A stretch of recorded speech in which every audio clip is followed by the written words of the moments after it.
What's up, guys? UFC 281 Adesanya Vs Pereira takes place Saturday evening live from MSG, and if we excuse the fact I'm full up with a cold and I'm a bit nervous because it's my first video, I'm going to be breaking down my predictions from the early prelims to the main event. I think on paper this card is quite stacked. Maybe not as stacked as UFC 282, which I think is going to be the best card of the year, but I think it's got potential to be better than 280, and 280 was a good card in my opinion, but it didn't quite live up to the expectations we built it up to. But I got all the bouts on my phone here, so we're going to break them down. Starting off with Carlos Ulberg versus Nikolai. I'm awful at pronouncing names. But Nikolai, I'm going to go with Nikolai just because, is that even how you say his first name, Nikolai? Because we're just going to say Nikolai. I think he beats Carlos Ulberg, mainly because Nikolai is more of a grappler. Nikolai's 13-1. Ulberg's 6-1, and with Nikolai being a grappler and Ulberg being a kickboxer, most of the time we know wrestlers beat kickboxers. Now Ulberg, he has got good, he does train with City Kickboxing, which is where Adesanya's from, so he does have good, let me turn my brightness down as well. So he does have good takedown defense from what I remember from his fights, but I also believe his only loss is by submission. I could be completely wrong. I'm going to check that quickly. Oh no, it was by knockout. That's my bad. But I still think we're going to see Nikolai grapple him to a decision. Maybe even give him a submission loss in the third round or second round. But I'm going to go Nikolai by decision. Moving on up the card, we've got Julio Ars. I think that's how you say it. Versus Montel Jackson. Now, I was leaning towards Montel Jackson, but with Julio Ars being out, not Julio Ars, with Montel Jackson having a bit of ring rust. He hasn't fought since, I say ring rust. It's not as bad as someone we're going to get to. But ring rust, you could argue it's real, you could argue it's not. It's not really ring rust because he's only been out for just over a year. But Ars has been more competitive. Let me check Montel Jackson's. Okay, his 2 losses are by decision. And okay, this is a fight where Julio Ars is mainly... If Ars isn't his name, I'm very sorry to Julio Ars. If you see him, I'll see this. But most of his wins also come by decision. So I think it just comes down to the fact he's been more active than Montel Jackson. I'm going to go with Julio Ars by decision. Moving on, we've got Michael Trinzano with Choi Sing-woo.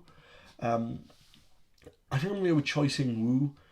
They're both coming off 2 losses, but Trinzano, I feel like... I don't know, actually. I know MMA math doesn't work, but I'm just looking through their records as I'm going along, and it's actually maybe a more even fight than I think. Okay. I think just because what I'm seeing with the records, more knockouts for Chu Sing-hoi, he's got more power in his hands. I'm going to go with him. Probably still by decision, but I'll say a 30-27 with a few knockdowns. Moving on then, we've got Caroline, I'm awful at pronouncing the names, versus Silviana Gomez Juarez. I'm going to go with, they're both 37, so it's a bit, I was going to go with Carolina, because the last time I bet against her, she ended up coming off her losing streak, but I think she's too inconsistent. She did have was it 5 or 6 fights on the bounce where she lost everyone? And Gomez Juarez, even though they're the same age, she's got the better record. So she's actually got some hands. She has got some hands. She's got 7 knockouts. I mean, Carolina's only lost by knockout once, but I don't know, maybe we're going to see... I'll go with a second round knockout for Juarez. And then we've got Matt Favola versus Ottman Alzat. We'll just say Ottman. Now, this is what I was on about with the ring rust. Ottman hasn't fought since 2020, but he's 13-0. He's got the power. Matt Favola, I think he's underrated. His loss early on in his career, who did he lose to? I was looking at this earlier, and I can't remember who he lost to early on in his career. But then he got knocked out by Terence McKinney, obviously in 7 seconds, and he lost to Sarukian by decision. But those losses have aged really well. Terence McKinney has got the power. He did lose. Was it Drew Dobra's last fight? I know he lost to Drew Dober, but he almost knocked out Drew Dober, and Sarukian almost beat Islam, who's current lightweight champ, and arguably beat Mateusz Gamrot. So it's a good loss, and Fivola's dangerous, but I know I shouldn't use MMA math, but if we're basing it off Ottman, even though he's got the potential ring rust, and he's been out for 2 years, he's normally wins by first round knockout, and Terence McKinney knocked out Fivola in 7 seconds. So I'm going to go with Ottman, probably not in 7 seconds, but a first round knockout. Moving on now, we go to the prelims. We got Andre Petroski versus Wellington Turman. Now, looking at Petroski's record, he's never been to a decision. 4 knockouts, 4 submissions. So I think this is dangerous for Wellington Turman. He's had 2 losses by knockout, 3 by decision. He's never been subbed. But I think even if he's never been subbed, Petroski's going to TKO him. I'm going to go with early 3rd round TKO or late 3rd round. I'm just going to go with a 3rd round TKO overall. So we move on. Molly McCann. I'm a big fan of Molly. I'm a big fan of Paddy. But saying that, I think Erin Blanchfield is going to out-grapple her. She's not going to submit her, but she is going to out-grapple her heavily, I think. Molly McCann has got hands. I'm not saying she's a bad grappler, but I think Erin Blanchfield's a better grappler. So if she can get it to the floor, I think she's just going to hold Molly there and out-grapple her. I'm going to go with 30-27, maybe even 30-26. But I'm hoping, deep down as a Molly fan, I'm hoping she does another spinning elbow. All 3 of her fights in 2022 end in spinning elbow knockouts. I was there for 2 of them, so that'd be insane. And now moving up, we got Dominic Reyes versus Ryan Spann. Reyes needs a win badly. He really has to win here. If he loses, I'm gonna say Dominic Reyes, because I feel Ryan Spann he's good. I think he's underrated. But when you go to a split decision with Sam Alvey, that raises some questions, especially when we're looking at Sam Alvey, where he's only just been cut and he was getting knocked out every fight. But I think Ryan Spann as well, Dominic Reyes, he has been knocked out by Jan and Yuri, and Ryan Spann has got some hands, but I don't think he's quite got the knockout power of Jan and Yuri. And Reyes is good, he's good when he needs to be. He went 12-0, then he lost to John Jones, but arguably beat John Jones. So I'm going to go Dominic Reyes, but I think if he loses, maybe he won't get cut by the UFC, but I think he'll definitely be out the rankings or fighting someone out the rankings next. And I might not be able to bet on him again. And then we move on to our final prelim, which is Brad Riddell versus Renault Moicano. Moicano obviously coming off the loss to Rafael Dos Anjos, and Riddell coming off the loss to Jalen Turner. I think I'm going to go with Moicano, because Moicano is dangerous. I mean, you could argue Brad Riddell is dangerous as well. Yes, but he got subbed in the first round by Jalen Turner. He got knocked out in the second round by Fiziev, and Fiziev is dangerous, don't get me wrong, but I'm going to go with Moicano, and I'm going to go by second round sub. Who was Brad Riddell's other loss? Let me have a look. I haven't even taken into account his kickboxing record, but I still think when his 2 losses have come by decision, he's lost 2 by decision and 1 by knockout, I'm going to go with Moicano, and I'm going to go second round submission. Then we move on to the main card. Dan Hooker, another City kickboxer. Brad Riddell City kickboxing as well, I believe. Versus Claudio Puelles. I can go on to Verdict for this. Shout out to Verdict. I've gone with Puelles by decision. I'm pretty sure Dan Hooker's the favourite on Verdict. And I like Dan Hooker, don't get me wrong. He's one of my favourite fighters because he always shows up in scraps. And people seem to forget, before he lost to Poirier, who he went to a decision with, he's then been knocked out by Chandler, submitted by Islam, and obviously Islam is now champ. Chandler, he's 2-2, but he's lost to Oliveira, who he got a 10-8 over. And he, was it 29-28 with Gaethje, I think? And then he moved on to featherweight. He got TKO'd in the first round by Arnold Allen, who is good, don't get me wrong. And I really rate Arnold Allen. He's one of my favourite fighters, being a British person myself. But we didn't get to see enough of him against Calvin Kattar. Obviously, Calvin Kattar gets going in the later rounds. And we only seen the first round before the freak injury. Hopefully Calvin Kattar gets well soon. But I think Dan Hooker, I love him, but I don't think he's got the edge like he used to.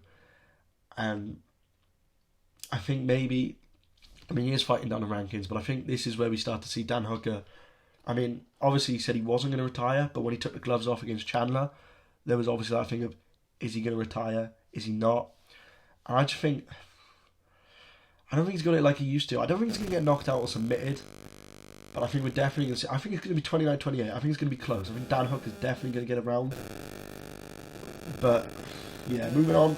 Frankie Edgar versus Chris Gutierrez. I really want Edgar to go out on a win year. He said he's going to retire after this no matter what.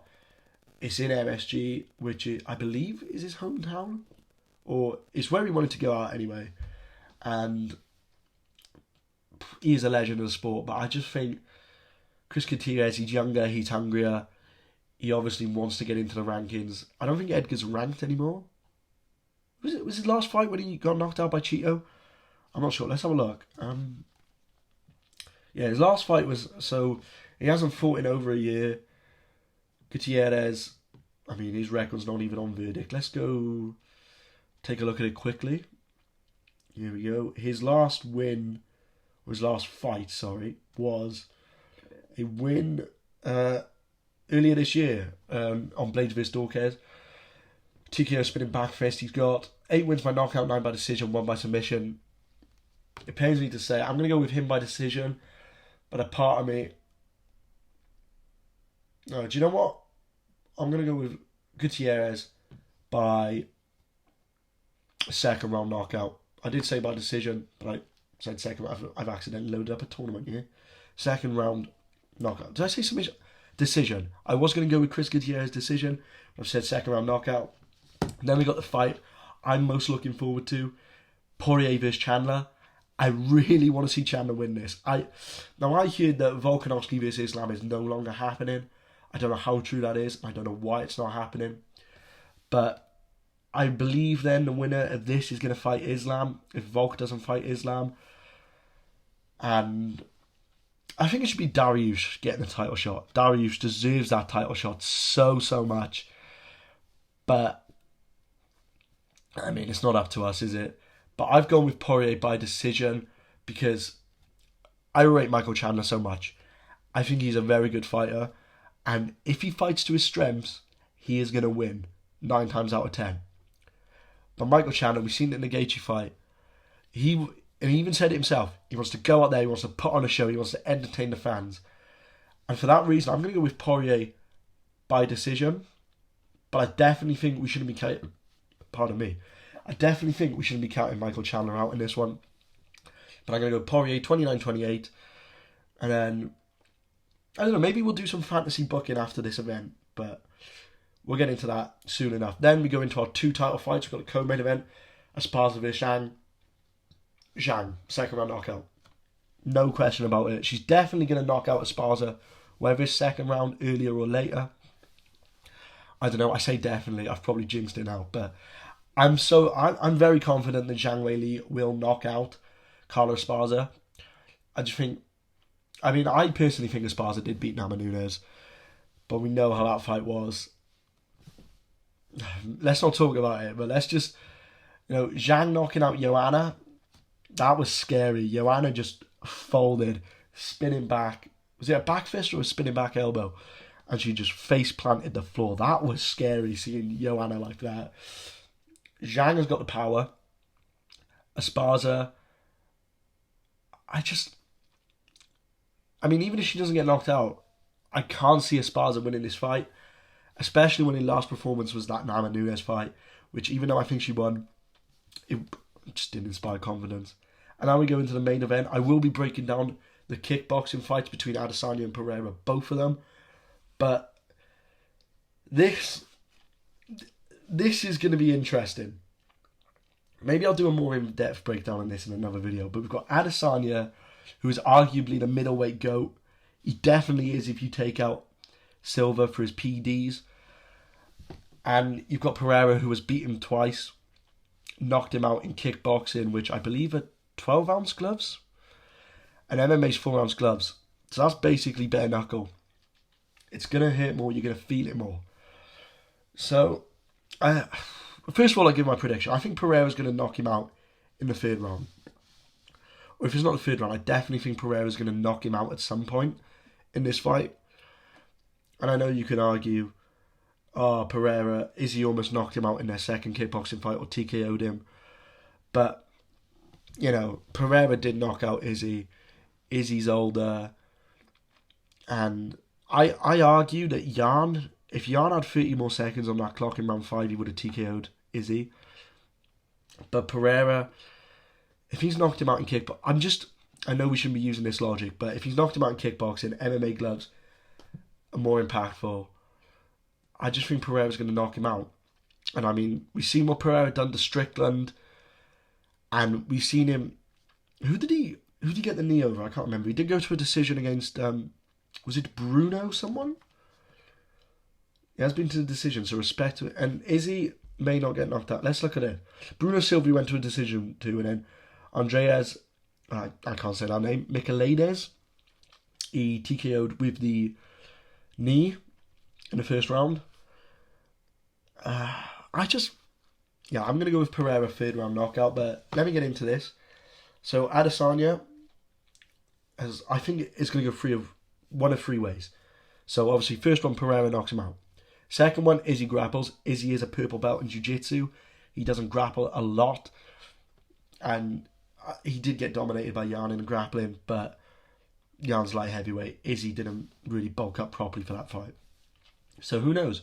And Pereira, in his first MMA fight, I'm not saying he hasn't got better, but we definitely seen him have some problems with the grappling. But that was years ago now. And then 3rd one, we just see Izzy point fight, make it a boring fight like he has for the past few fights. And Pereira, maybe Pereira will join in with his boringness and maybe wait for Izzy to make a mistake. But ultimately, I'm going to go Pereira 3rd round knockout. But that is all my predictions. I'm going to be doing live reactions on Saturday for the full card, starting with the early prelims. I'll be doing a reaction to the press conference. I'll be breaking down both kickboxing fights. And maybe if I've got time, I'll look more in depth at Adesanya vs Pereira, my thoughts on it. But I hope you have enjoyed. Don't forget to like, share, comment and subscribe. That will really encourage me to keep on going, and it shows great support for the channel. And obviously, the more into it I get, and the more I know I'm going to stay committed, I'll be upgrading it. I mean, if I knew this camera quality was going to be this bad, I would have got a webcam. But I didn't expect it to be this bad. And I hope the mic, I'm looking to upgrade the mic. The mic has served me well in the past when I used to stream on Twitch, but I don't know how well it's been today. Also, I'm going to leave a link to my Movember in the description below. So if you've got any spare change, feel free to donate, but don't feel any pressure. And yeah, I will see you Thursday for the press conference, Saturday for the live reactions, and either Friday or Wednesday for the breakdowns of Izzy and Pereira. But I hope you have enjoyed. See you soon.